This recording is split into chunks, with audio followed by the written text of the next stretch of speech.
today.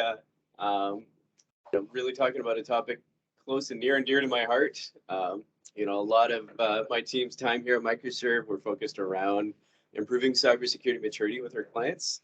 We're all on some form of a journey, and often we're here helping, whether it's simple implementation of MFA solutions through, improving endpoint management position and whatnot, that some of you might have seen from past presentations. But really what I'm excited about today is all stems from probably close to a year ago when we really went on a hunt to broaden our partnership to cover some of the areas that we really couldn't effectively build in-house, as managed services provider. And that's a little bit of what Josh is going to get to talk about today. So part of this hunt, I'm really fortunate to be a part of a number of managed services and IT security peer groups, across North America. So as we went to that hunt, I really went for references. I went out and talked to a lot of different folks at a lot of different organizations. One of the names that kept bubbling to the front of that was Arctic Wolf. And ironically, up here in Canada, was a little lesser known in the early days with this. So I was really excited when we connected last year, started a dialogue kind of early spring there. And we've really had an accelerated onboarding journey as a partner with Arctic Wolf. I'm super excited about it. It's filling a niche, as you're going to hear today. And not only for ourselves, but within many of our clients, it's really filling a gap we had around improving maturity and cyber positioning it overall, right? So, with that, I'll quickly do an intro. Josh, if you want to move to the next slide. So we got Josh here from Arctic Wolf. Alex, who's on camera as well from my team, one of our cybersecurity specialists. And then for those of you who don't know me, Nigel Brown, VP and Professional Managed Services. So I work for Alex and Josh. So in terms of agenda, go to the next slide.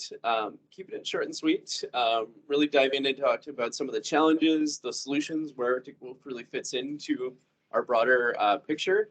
And then we put Q&A at the bottom, but I really did want to mention that we've allowed about 15 minutes of buffer here, or at least Josh is promising to allow that time for a Q&A. But we do want to be able to sprinkle it throughout. So if Josh says something that triggers a question or a thought, I'm going to moderate and keep an eye on chat here for Josh as he's talking, and I'll interrupt him as we need to make sure we get your questions answered throughout. Or if you'd rather save it to the end, feel free to do that as well. So before I turn over the keys to Josh, just one quick housekeeping thing to mention. Right at the end of our session, Julieta's team will be posting a feedback form. But more importantly, it's not just feedback on our event. We're always looking to improve and make sure we're covering engaging topics. But it's also your choice for your lunch gift card that we'll be providing to everyone. So make sure you stay around, click on that link at the end. We'd love your feedback. More importantly, you're going to love to get your lunch. So make sure you fill that out so we can send those to you. And without further ado, Josh, I'll turn it over to you to dive in. Fantastic. Thanks, Nigel. So I wanted to start with a bit of a recap of who Arctic Wolf is. So as Nigel called out, we are a massive machine south of the border. We're relatively new in Canada, and by that I mean we're about a year and a half now. One of the reasons that we weren't active prior is we didn't actually have a data center up here. And so about a year and a half ago, we deployed our Arctic Wolf cloud platform inside of AWS in the Montreal region, and that really gave us a foothold here in Canada, so that we can keep that data sovereignty that most organizations are looking for from a Canadian perspective. So again, the company as a whole, though, founded back in 2012. Okay, and the big piece there was they were founded as a managed detection and response, or an extended detection and response organization. Since then, we've grown in our offerings. So we now offer that extended detection and response capability. We offer a managed risk capability. So think of that as an ongoing vulnerability scanning of your environment, internal, external, and host-based, as well as end user awareness training. So we've moved away from this MDR bucket, if you will, and have moved more into the security operations center as a service, right? We're not small. We're 2,100 employees globally, and a big chunk of that actually is in Waterloo. So that's where our SOC is located. So the data is in the Montreal region inside of AWS, but our SOC is located in Waterloo, and that houses our concierge security teams, our triage engineers, It also houses our R&D teams.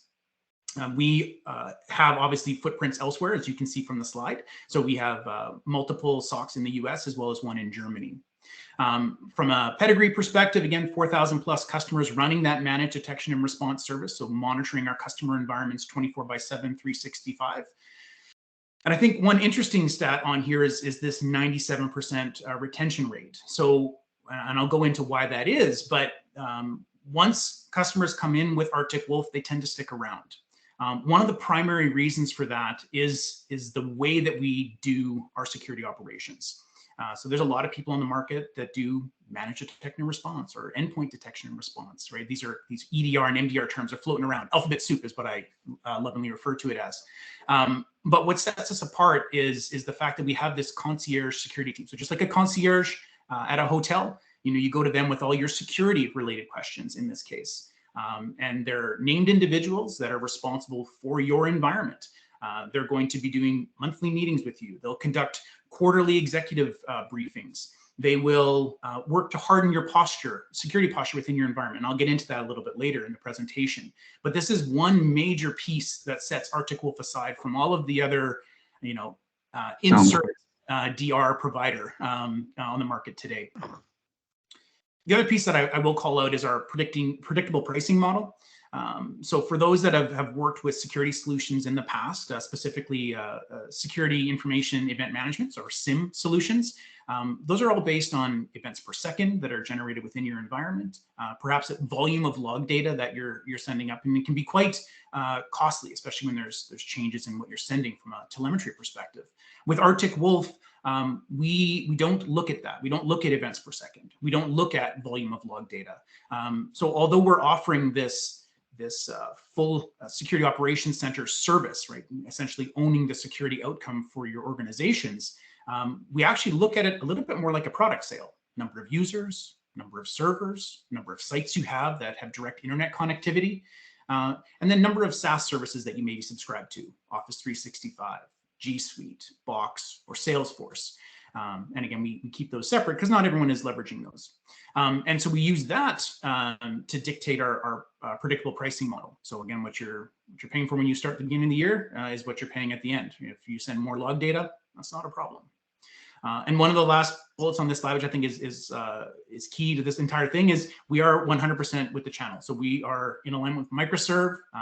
They are whole hog in this with us. We have multiple ways that Arctic Wolf can be brought to our customers, and Microserve is leveraging all three of those capabilities. So again, a true partner for us. And thanks again for hosting this webinar. So a little bit about security operations. So cyber risk is really a business risk, and cybersecurity should help to reduce the risk to an organization, but we find that it doesn't. When we talk to security leaders within organizations, we actually find that about 90% of them feel that their organization is falling short to address the cyber risk within their organizations. And one of the common pieces that we talk about is that cybersecurity has an effectiveness problem, right? We have a security operations problem. So why is that? And what we see from our side is that there's some combinations of factors here. So there's this factor of a likelihood of an incident. And in this case, when we look back, 59% of organizations had a breach last year. So, to put that in context, flip a coin, whether you're going to have a breach or not, that kind of idea. Some of our own internal metrics around customers doing patching of their critical vulnerabilities within their environment, taking 40 days to do so, right? So this is driving the likelihood of an incident. Coupled with that is the impact of an incident. So what we see is the average mean time to detect, also referred to as dwell time. So 206 days, that's where, malicious software, ransomware, malware is active within an environment before, the trigger is pulled and you're dealing with a lockout or data exfiltration, right? This is crawling over these 206 days. The other one, the impact of an incident, is a cost perspective one. And I was pulling some statistics, obviously, for this presentation. And IBM had done a recent study kind of covering cyber payouts from March 2021 to March 2022. And one of the pieces that really stood out in that report was that 25 Canadian companies, large Canadian companies, paid on average $7 million for a data breach during that window. So we are seeing these numbers go up. Unfortunately, in Canada, it appears to be a little bit higher. The global average for a cybersecurity breach is about 5.5 million. So again, it's the combination of these two factors that really drives it, right? So the impact of an event multiplied by the likelihood of event is really that cyber risk that we're talking about. Unfortunately, it's not that organizations are not trying to manage cyber risk. Okay, so what we see on our side is that organizations are implementing different technologies and spending heavily on tools, but they're not getting the results that they need or want. On that front, some statistics that, again, just for me, just boggle the mind. So there are about 3,000 security vendors that are making tools to stop cybercrime today.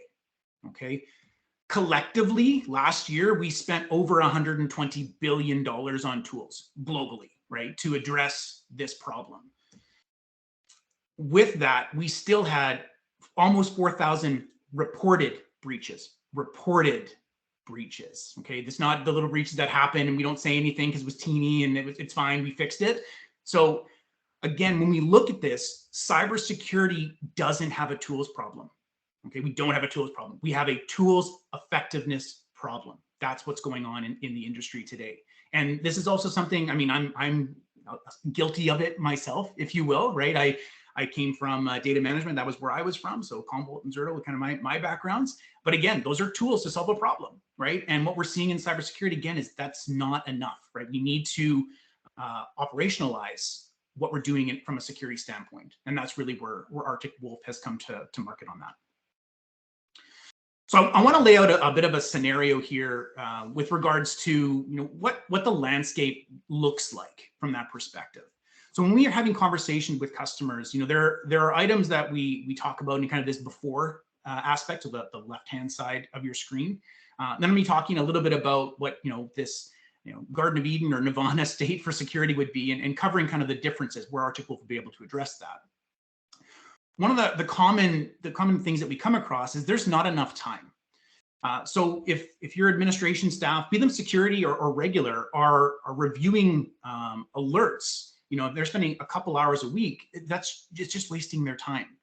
Unfortunately, along with that, you got to think about it as your staff are monitoring these alerts or going and trying to do investigations. What ends up happening is something called alert fatigue, where you just get inundated. You're tired of looking at it, and you may see the same alert 100 times, 1,000 times, and you get to the point where you just start ignoring it. So what we start to see is that not only are staff wasting time with this triage work from your side, they're also missing threats, maybe, again, undereducated or just dismissing them outright. The other piece that we talk about is lack of a security strategy. And so, again, too many times something will happen and the immediate response is, let's go get a tool for that.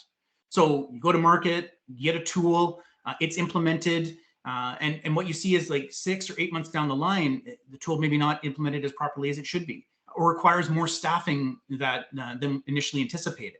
And so this is all kind of leading back to that lack of an overall holistic security strategy within your environments. The last one is an actual breach event. So we've talked about it in the previous slide. There's multiple factors of a breach. There's a fine. There's the impact to your reputation. There's impact to your revenue. In a lot of cases with ransomware attacks, you're dealing with multiple issues where your data has been exfiltrated and your system's locked out. So you're having to pay, potentially multiple times to get all that information back and then not be held at ransom, if you will. So again, I'm not here just to be, waving the fear on the right hand side. But again, what we're seeing, even as having conversations with a lot of my customers in British Columbia, is that there's a lot of commonalities in the before. A lot of that is happening within our customer environments. And a lot of it comes down to staffing. I'll be entirely transparent. The number of security staff is low globally. There's actually there's a shortage globally. We especially feel that in Canada, and I feel to an extent that that's even worse in Western Canada for us. The resources that are here as well, they're also, it's an amazing opportunity for them to bounce around. So people will, you'll hire somebody and they're going to get familiar with your tools, and then they're off to the next job, right? They're off to go find the next thing to get a different tool set that they can add to their resume. Well, again, one of the staggering numbers that we saw is the average salary, just the salary for a tenured security engineer in Vancouver is about $150,000 a year. So if you're not paying that or willing to pay that, then again, that's also, it's hard to get the right resources in house. So what about the other side? What does good look like, right? What does that Garden of Eden look like from a security perspective, a security operations perspective?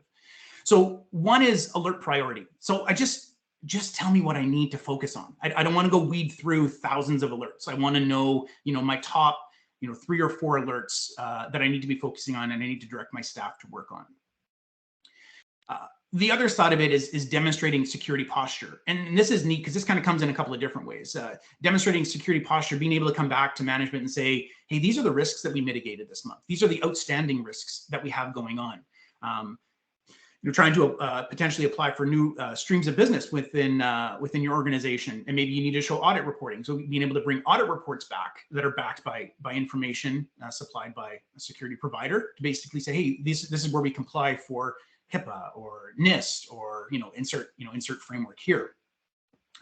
The last one is tool optimization. So again, maximizing your spend.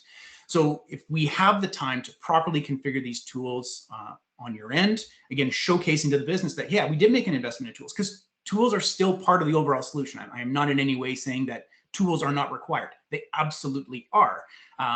But again, it's what you do with the information from the tools. Again, I'll harken back to that cyber risk slide that I showed, where customers are aware of vulnerabilities, and it still takes 40 days to do patching on them, right? So these are where, how do we make this more optimized? So as you can imagine, there's a bit of a gap between the before state and the after state. And so on our side, we talk a lot about required capabilities. So what does that look like to kind of make this move?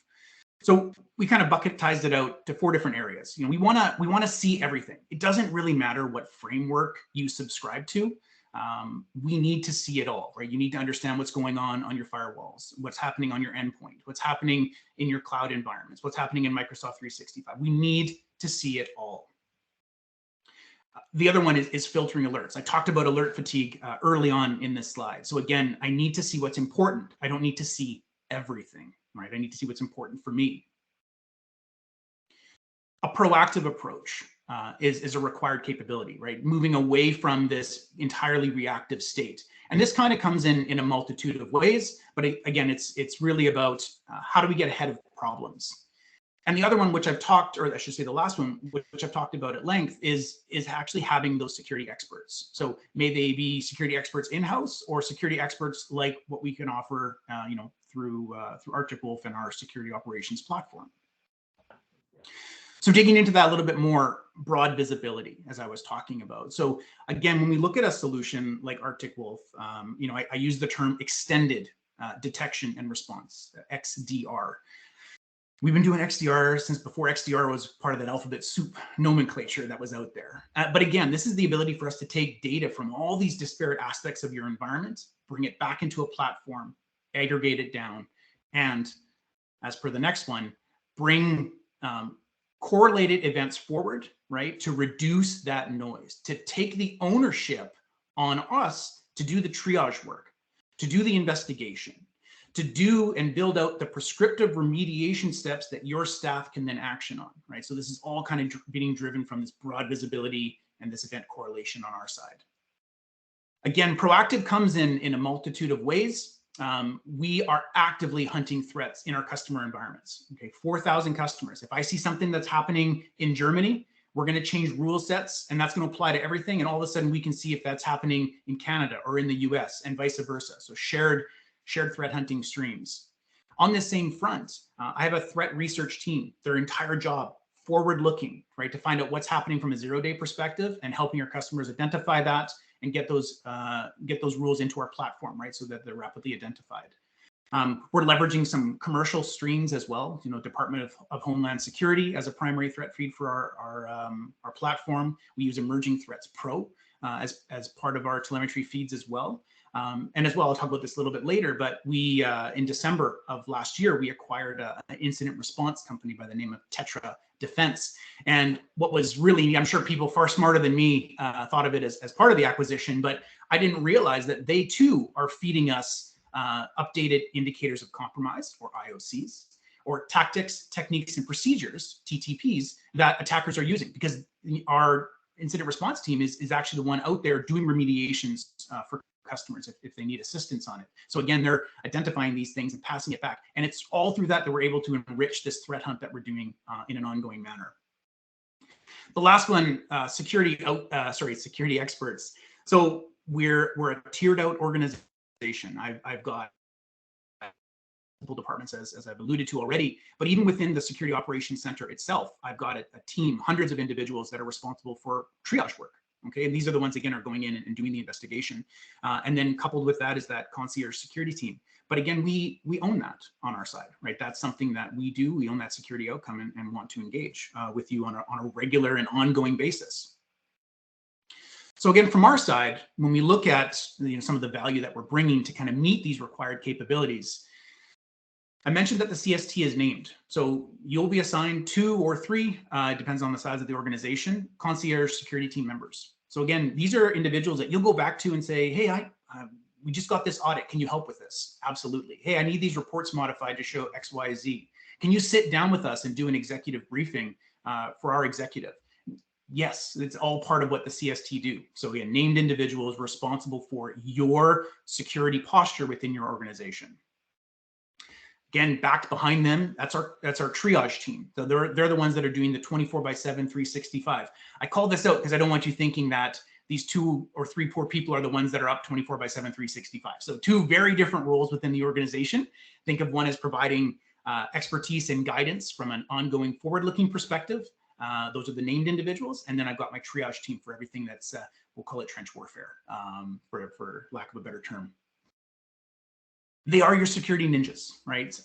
We lovingly refer to them as, right? So these are SANS certified, CISSP. If there's another certification on the market that they need to get, they'll have it. We'll support them for it. It's incredible, the list of certifications, especially when I'm having to answer RFPs. It's a laundry list of what we have in-house. And again, that grows as customers come on and bring new technologies in too. Hey, we need to get certified up on that. So we're going to send the staff for it. So it's an incredibly interesting environment to work in. I've never seen this level of commitment to training before. I think one of the big pieces, which I haven't really touched on yet, is that there is no tool upgrade from an Arctic Wolf perspective. So we're agnostic to what tools you've already chosen within your organization. So, if you look at the bottom right there, that tool optimization, I'm not going to come in and say, hey, sorry, you're running Carbon Black today, or CrowdStrike, or Defender for Endpoint. We're going to need to rip that out and put in Sentinel-1. You're never going to have that conversation with Arctic Wolf. We're going to use the security tools that you've chosen for whatever reason in your environment, okay, and ingest that data into the platform. And I got to mention, by the way, I did not introduce that at the start, but that was one of the winning points from my side, outside of sort of peer feedback, was exactly that. I wanted a provider that wasn't going to tear out all of our tool sets or all of that investment that clients have put in for years, right? So that, to me, was one of the criteria that made Arctic Wolf incredibly attractive from my standpoint. Sorry to interrupt, Josh. I just had to throw that out there. That was a part of what got me excited with it. That's all good. And again, as I've alluded to numerous times, maybe alluded is the wrong term. I can kind of hit you all over the head with it. We have a substantially different engagement model than likely what you've seen when looking at these managed detection and response, endpoint detection and response, where we are truly providing guidance and this consultative approach to hardening your environment. So these are the factors that we're bringing to the table to really address security operations in a more holistic manner.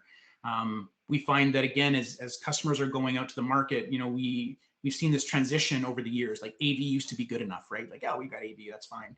Then we moved into this endpoint detection and response and next-gen firewall space, right? That was kind of the next landing spot. And that's where a lot of people are today.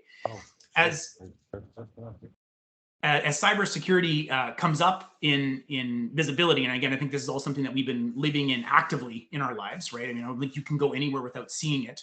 And don't subscribe to Bleeping Computer, or you get emails just nonstop.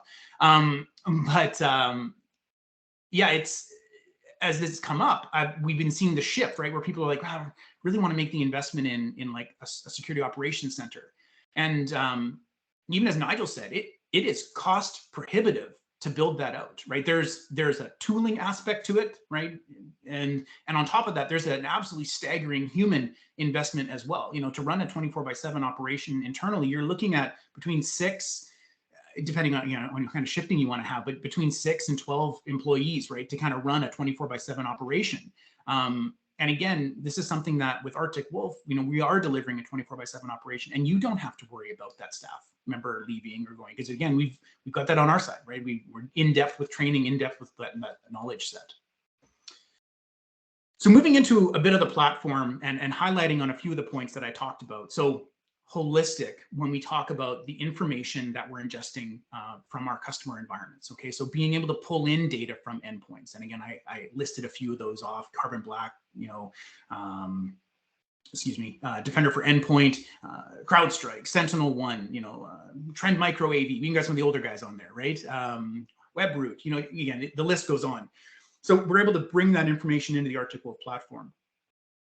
While we do have this holistic view and this agnostic view, there are 2 areas that we actually augment ourselves as part of our service. One is an endpoint agent. Usually I get asked, like, well, why, if I've already got an endpoint, why are you putting your own endpoint on there? It's a common question. And the reality is I don't know how familiar you all are collectively with API calls, but you kind of get what you get in a block of text, right? And from a security operations provider like ourselves, I don't want to just be an alert forwarding engine. That doesn't bring anybody value, right? Hey, here's the alert from endpoint. You want to take a look at that. So with our Arctic Wolf agent and the integration into those endpoint solutions, we get the alert. We can see what's going on. We can then pivot down to the Arctic Wolf agent and pull even more information off of that system, right? So again, it paints a much clearer picture as to what's going on your endpoints. The other area that we augment is actually on the network side. So we provide an intrusion detection system that monitors the north and the southbound traffic out of any of your internet-facing sites.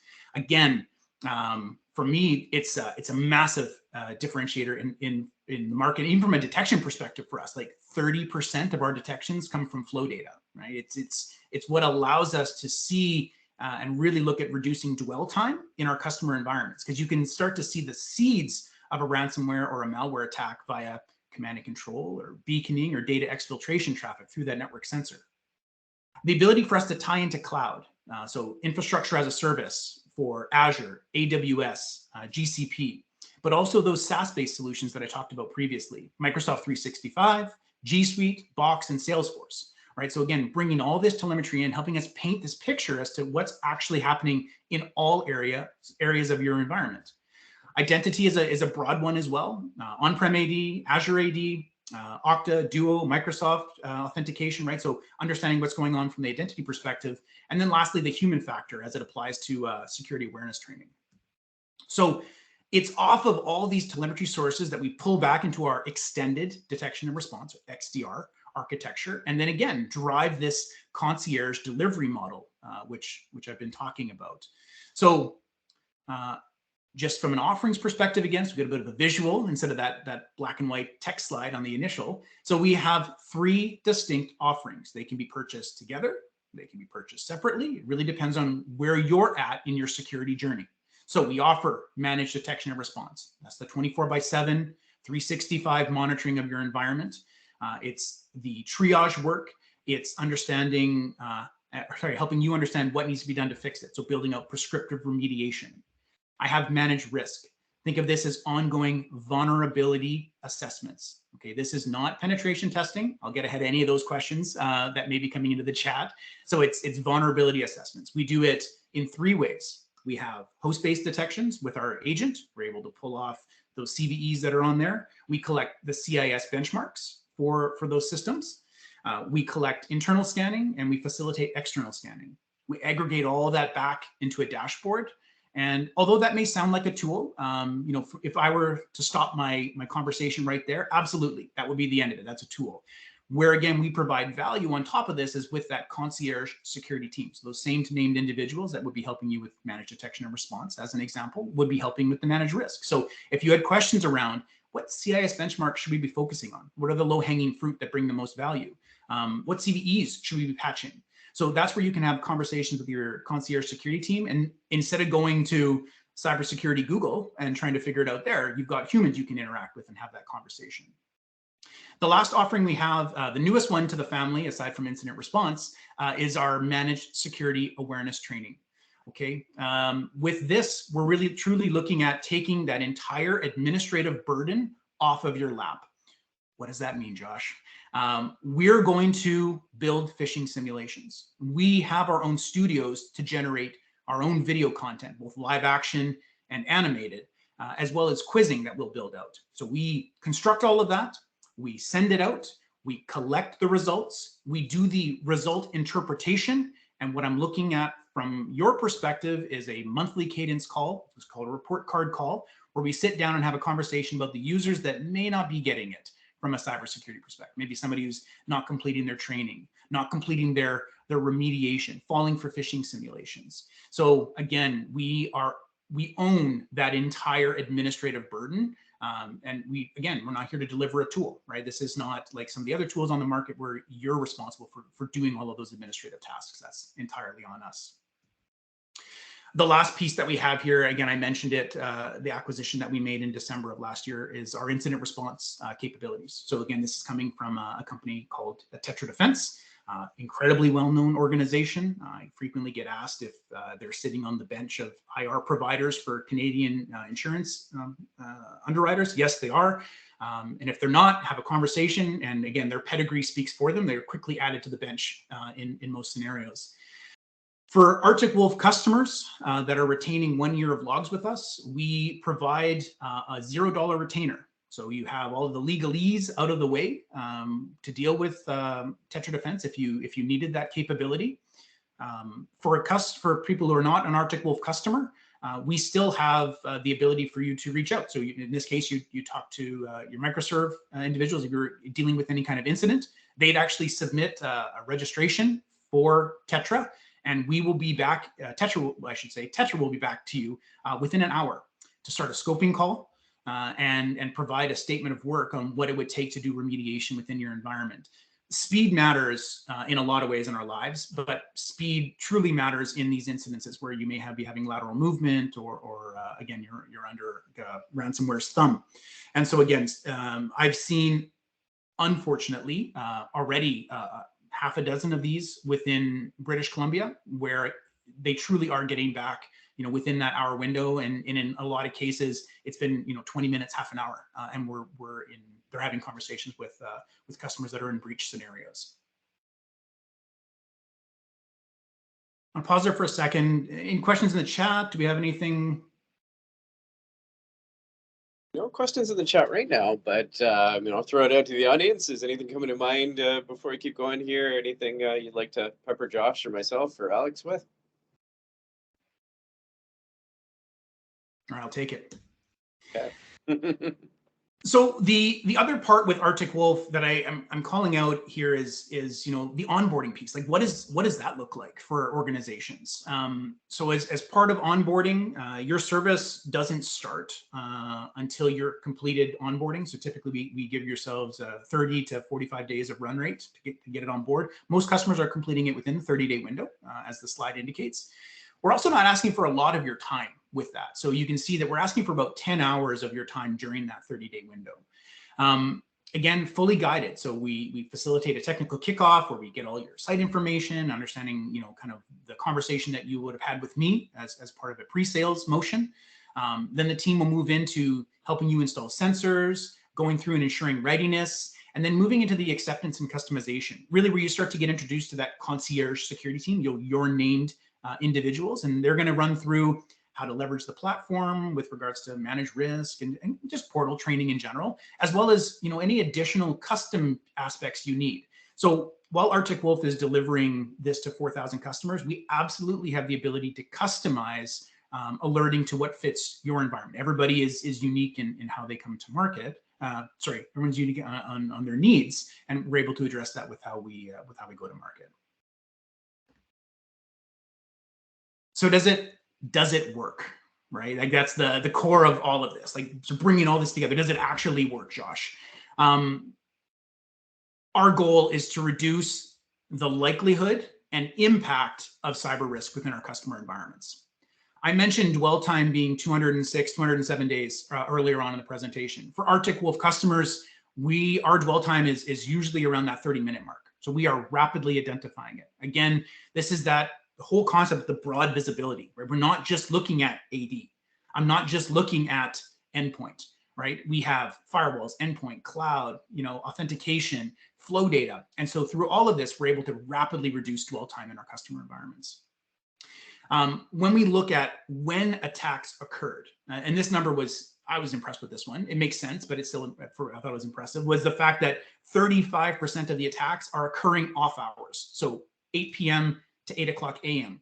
So again, unless you're running that 24/7 SOC, unless you've got somebody monitoring logs, the likelihood, 35% pretty darn high that you're going to get hit in the evening. Now, for the rest of the stats on this slide, what I want to call out is that in all of our customers, they have a variety of security tools already in place. Okay, even with those tools in place, we still saw that customers, we were identifying advanced threats in 43% of our client environments. Okay, that even with security tools in place from an email perspective, we were still catching 18% of phishing campaigns. Through our account takeover monitoring, 70% of our customers had PII and 5.5% had plain text passwords exposed online on the gray and the dark web.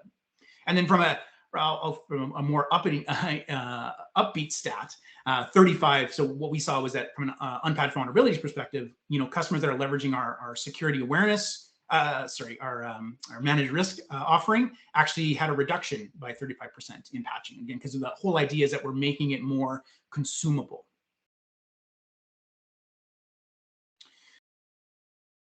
For the last bit of the presentation, I've saved. I wanted to spend about 5 minutes on this, and then again we'll open it up to Q&A.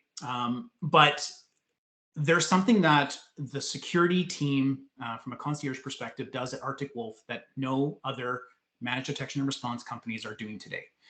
We've referred to it as the security journey, and the team, again, this is looking at the strategic aspect, right? So there's a visual for you on kind of how the teams are laid out at Arctic Wolf. So at the top here, the concierge security team in orange. Again, their job to provide expertise and guidance to you in an ongoing manner. The triage team to be that 24/7, 365. For these next couple of slides, we're going to be focusing on the concierge security team and this strategic concept that we have. Arctic Wolf subscribes to the NIST framework for how we built our offerings. So that's the identify, protect, detect, respond, and recover. Okay. NIST also has a framework when it comes to the maturity model of a customer, right? So kind of where they're at. As you can see here, we've got a tier 1 through 4. And I would say this actually, although I didn't build this slide myself, this rings true for me for my BC-based customers. We don't see a lot of tier 1, but that 1.5 to 2, that range is definitely where most of our customers are at. Still in a reactive state, but what we're starting to see is that there's an increase in stakeholders. Unfortunately, a lot of times it takes a breach event to kind of jostle management out of this concept of like, oh, it's not going to happen to us, or it won't be that bad, or we'll just pay the ransom when it comes, that kind of idea. But the goal here is that most organizations are trying to move through this model to get to that tier 4. As part of what we're doing here at Arctic Wolf, there are monthly security posture reviews that your concierge security team will do with you. And the idea here is that we want to get ahead of breaches within your environment. We want to harden your environment before it becomes a problem. I've got a couple of examples of what these look like. So again, you'll note the term up there, SPIDER, Security Posture In-Depth Review.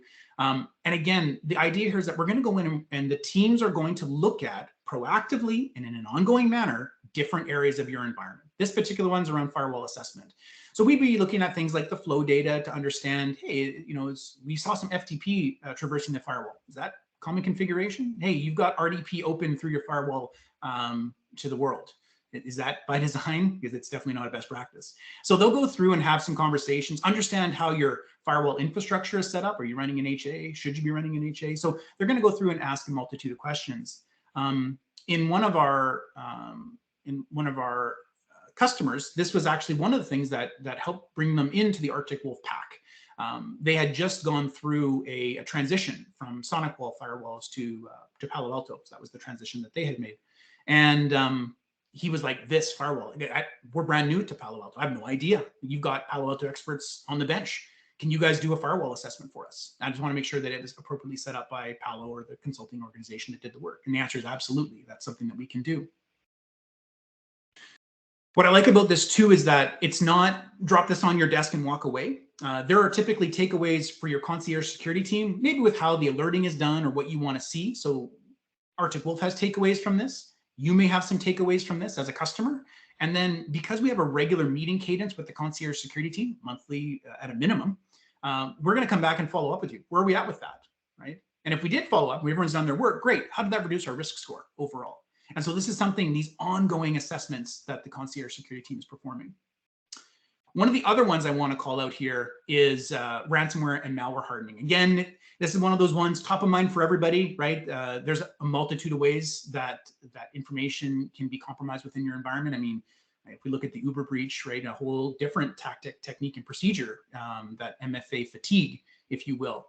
But again, ransomware and malware hardening, another spider that looks in not just the endpoint. Obviously, that's part of it. But as you can see, if you read through some of these items on here, we're actually looking at suspicious PowerShell activity. We're looking at how data flows out the firewall. So even in our spiders, we're not myopically focused on any one area. We are taking this holistic view because it's more than just one piece to do these security posture in-depth reviews. And just like the other one, you know, there's follow-up and touch points and reevaluation at the end of it. We have far more than just 2 security posture reviews. I believe that the list is somewhere around 55 and growing. What I thought was really neat as well is if there's a security review that you want in your environment and we don't have one, again, we've got the security bench to build it for you. So that was in having some conversations with the upper executive on the concierge security team side, something that they will actually facilitate.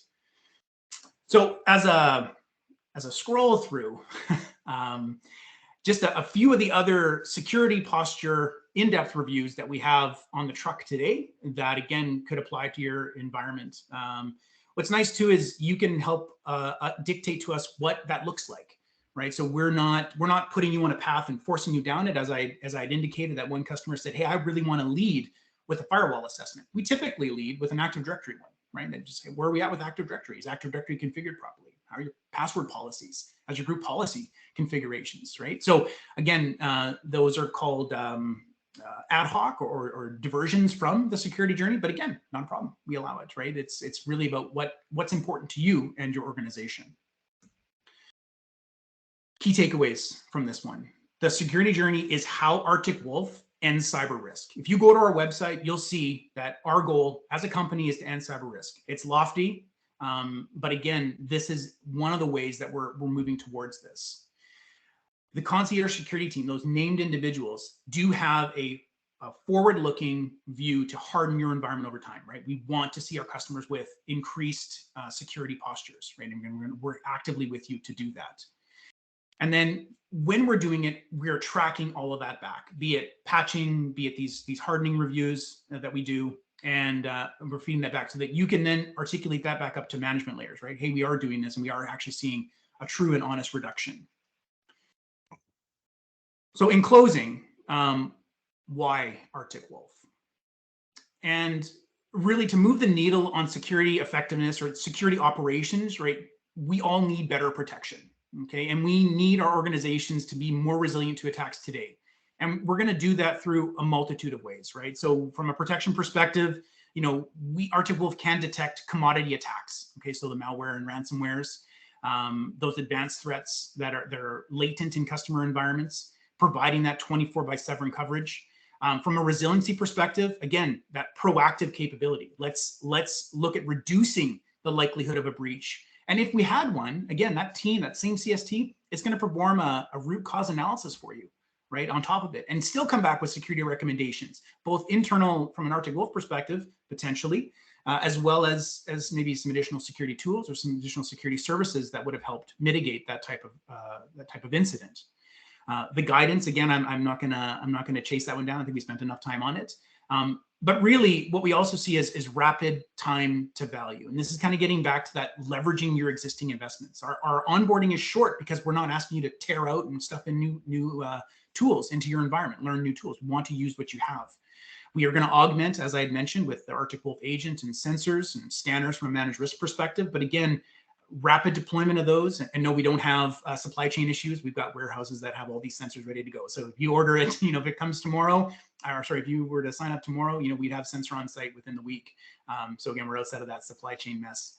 And then I think the big one for us is that my team, my triage team, and the platform itself is masterful in reducing noise. I haven't really shared too much of the platform statistics, but top of funnel, I want you to think of a funnel. Top of funnel for Arctic Wolf, 380 billion security observations on a daily basis. That's what we're starting with at top of funnel. That nets out to about 15,000 investigations globally for my triage team. Okay, so they're going in and doing those investigations. Out of those 15,000, we're netting out at less than 2,000 tickets that we go back to our customer base with. Okay, so when we talk about alert fatigue, even if you got your slice of the funnel, what is that going to look like? Okay, so my team is masterful at reducing noise. I think we have something like a 98.9% ticket accuracy or 99.8% ticket accuracy. So when we're coming to you with something, there's a reason we're coming to you with something. It's not going to be a false positive. Again, I want to thank you for the time today. I'm open for Q&A from anybody. Yeah, thank you very much. Amazing. Thank you, Josh. Chat is still quiet right now, but throw it out to the floor first if there's any questions. I got a couple that I thought of while Josh was talking there, but does anybody have anything we want to start with? Oh, I see a hand. Yep. I have a question. Brian? Yeah, thanks, Josh. It was great. It's a interesting presentation, very timely too. We have got a very small infrastructure team where I'm at, and in a less than ideal security budget. And I guess what I would like your insights on is, if you had to start somewhere, like one option is you put forth a request to add the first security focused position, like a security admin or security analyst, or you start with an approach to kind of figure out where you're most weak in your vulnerability assessment, pen tests, internal, external, and stuff like that. Yep. And then there's this option of using these managed services like XDR and 24/7. Like, what's your thoughts of where's the best place to start? For companies who don't have the big budgets, small teams, you got to start somewhere. We all know it's a risk, but I'm just curious where if there's like a certain roadmap of where you'd recommend people start if you don't have that team of 4 and a CISO, in your organization. Like, everyone always starts out with very minimal and knows it's a risk, but I'm just curious what your thoughts are on that. Yeah. So I'm probably going to provide a shocking answer, and it's not lead with SOC. As much as I'd love to say that, usually in the conversations that we're having with customers, those security assessments done through our partners like Microserve are where you want to start, because that's going to kind of act as the base for you to identify the risk within your environment. And then with those assessments, that's where you can usually go upstream and start to kind of, I'll say, lay it on the board, because you really don't want it to be a Brian decision at the end of the day. Like, well, I made this call because it's got to go up, right, to somebody else who owns the risk, right, at the business level. So I think a really intelligent place to start is at those assessments, those vulnerability assessments, those security tooling assessments. See where you land, and then usually the step after that is typically looking at a managed detection and response service like Arctic Wolf. But it's not usually where we start, I would say. Yeah. I guess the other thing too is if you did have a managed service, that if you don't have someone in-house whose focus is security, then if they're coming to you saying, "Hey, I found this, you really should be doing this." Well, currently, you got 3 guys in your team, they're doing, like, we do react to the critical vulnerabilities, and we have pretty good patching in place and some decent layers of defense, but there's no one person whose mission in life here is to deal with security. So I guess the challenge is, like, you have that managed service in place, and they're going to be wanting someone who can go and remediate those issues, right? So I think you can't just have one or the other. You kind of do need to have security people on-prem. But the challenge too, as you mentioned earlier, was you go and hire someone, and maybe they're not going to get the $150,000 a year salary person. You might get someone at 90 to 100, but they're not going to have the experience. And then as you train them up, they get those skills, and then they walk and go to private sector because they can make more money. And thanks for we become like more like the breeding ground for the private Correct. sector in public, which is incredibly frustrating because the market right now is just terrible for even just hiring like service desk people or BAs, right? It's just Yeah. no longer the way it was, a few years ago. So, but thanks for your Absolutely. answer. No, and I'm going to comment on one point you made there. Mhm. What I think is unique about the Arctic Wolf offering is that we truly do, Brian, own the security outcome. Okay, so when I'm coming back, you don't need that security expert on your side. A lot of the times, and I can go in, like, if you're interested, we can definitely have a deeper dive demonstration where I can kind of go through the platform and what that looks like.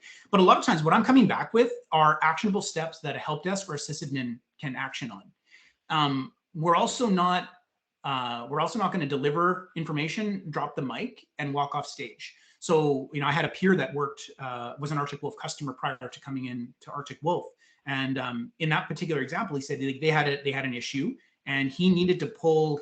He personally wanted to pull all of the changes within Active Directory over the past. It was a weekend, so over the past 3 days. And he didn't have the skill set for it. So we asked Arctic Wolf, we provided the PowerShell script that would do that for him, and it wouldn't run. But the Arctic Wolf team jumped on a Zoom session, walked him through the syntax correction, and got him to get his information that he wanted. So again, we truly do own that security outcome. And so one of the things that we talk about is that we don't need the security expertise on your end. We're truly looking for hands-on keyboard help desk or sys administrators. The other really neat offering that we have with Microserve is actually through like their managed service provider program. So if you're tight on that side, from a staffing perspective, we can have a relationship where Arctic Wolf is still delivering all the SOC capabilities, but Microserve would be the one delivering that remediation piece, right? So there are options that are out there where we can definitely have that conversation about we identify it, Microserve remediates, we identify it, and you and Microserve figure out who remediates. So that option exists as well. Just a couple of different ways that I didn't really go into the selling motions during this one, but there are some different ways that we can engage. Right. Well, Great your question, answer. Brian. That's great. Yeah, thanks, because it really did align with something that I'm actually actively working on right now, to do an assessment, like start with a pen test, and vulnerability, report, right? So then when someone says, well, what do you need this for? It's like, well, here's all the things we need to deal with. This is why it's important, guys, right? Correct. So Correct. appreciate your response. Thanks a lot. Yeah, you're very welcome. Awesome. Yeah, thanks, Josh. Thanks, Brian. Someday, you got your hands up next there? Yeah, I do. Hey, thanks. Thanks, Josh. Thanks for the introduction. Yeah. It was good and detailed. So here's my question. I know that for large enterprises, so for the Ubers of this world, attacks are they're targeted, they're sophisticated. But when you're looking at the smaller SMBs, say those with a headcount of 500 and less, especially those here in Canada, in BC, like you're saying, what are you seeing are like the top ways that they're getting breached? Like the top 3 areas where they are vulnerable and they've gotten breached? What are you saying? Yeah, and I think and it's a great question. And I think there's also a lot of misinformation out there around this. Like when we have conversations, I've seen everything from team viewer breaches to multi-factor fatigue, even in BC. And I almost want to say regardless of organization size, because the reality is the tactics and techniques will change, right? So we've you'll see that there was actually a reduction in end user, how do I put this? At the start of the year, we saw that 85% of the breaches were actually coming through end user. Like that was the primary attack point, because COVID, people were dispersed and there wasn't this collective, it's kind of like herd mentality, right? Like if I see a weird email, I can go to Nigel and be like, Nigel, did you get this weird email? When we were kind of separated out for COVID, it kind of broke us all off, making us weak parts of the herd, right? That they could have this. What we've seen over the last year is actually a shift back. And now we're starting to see like 40 or 50% of the attacks are actually coming through known vulnerabilities. So again, getting back to that, people aren't patching in an appropriate amount of time. And we're coming across that. To a lesser extent, we're seeing 0 days obviously be leveraged too. I mean, Log4j and Spring4Shell were massive because of how wide they were. But again, it's the common ones tend to be I'm ignoring alerts from my endpoint because there's no one to watch it. That's a common one. And vulnerabilities are the other one that are common. And again, we're starting to see some of these other more advanced compromise tactics coming through as well. Again, multi-factor authentication, bombing, and that kind of thing. Does that address the question? Yeah, it does. Because it sounds like even I think Brian, he mentioned this too, for organizations that don't have a dedicated cybersecurity expert, I can see why there's fatigue to check those alerts, so they're going to miss alerts. And then you mentioned that things have moved from the start of the year when it was mainly end user, it was phishing or something related to end users and MFA, and now it's gone back to known vulnerabilities. So it sounds like with something like your vulnerability scanning, or even the beginning from that assessment, most of the organizations within this space can at least know where to start from and where to look at. Did I get that correctly? I think you nailed it. Yeah. Great way to put it. Okay. Yeah. Thanks, okay. Thanks, Alex. Yeah, so I will make two questions, but I know the answer, but to put everyone on the same page. So, Joshua, can you explain the difference between MDR and MSSP? And another question is, I need to have a SIEM in my environment to work with MDR from Arctic Wolf or not? Got it. Yeah, great question. So MDR, managed detection and response.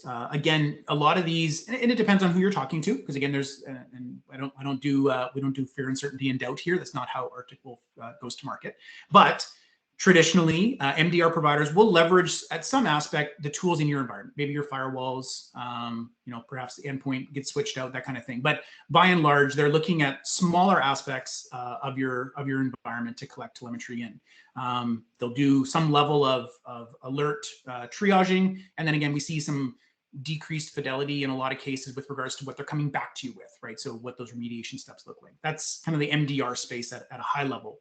The MSSP, so the managed service security provider, in a lot of cases, these ones are doing much more tool replacement. So they're going to come into your environment. They're going to talk about, hey, we've got a stack we need you to use because my staff are trained on a particular stack of tools.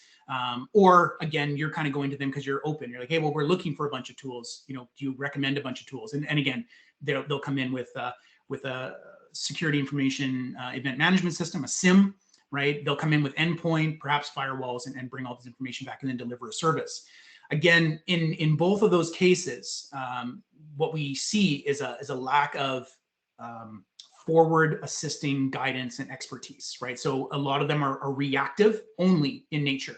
So we're going to fix the problem, we're going to let you know what happened, and we're going to walk away, right? And we're going to wait for the next incident to happen. That's kind of where it ends.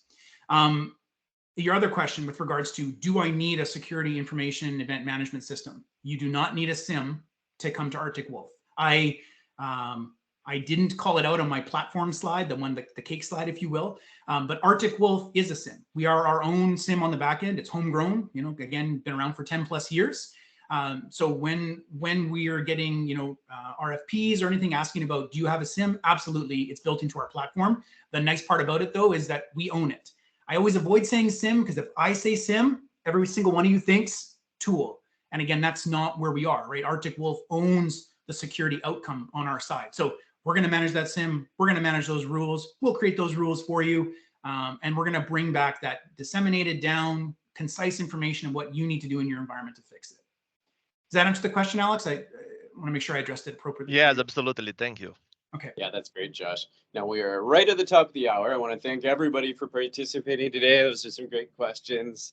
I see we have the form posted. There might be an error there though, so we will make sure that all of you get the form update that works. So again, really thanks for your time, Josh. Thanks for joining us and sharing your expertise with the folks on the line here. Certainly, really great to be here. I'm really excited about our partnership. Biggest call to action, anything you're interested in or want to dive more on, reach out to your Microserve account manager. If you don't know who that is, reach out to the folks that have been bugging you here on info@microserve.ca. for this event. Love to have a deeper chat, pull in Josh, really specific to your environment, or Alex or myself to have sort of some of the broader discussion as well. So more than happy to dive deep and go into any of the areas you want to cover. And Juliet has just commented, we will email out a better version of the form that'll work for you folks right after this event. So appreciate your patience there, and we'll make sure you all get your lunch gift cards. Now, I'm good to stay on the line for a minute or two. I don't know about yourself, Josh, but certainly if there are any last minute questions here, I just want to make sure we thanked everybody for those that have to go. But I could certainly hang out. If there's anything else that's coming to people's mind. Yeah, absolutely. No, I've got time. I have nowhere to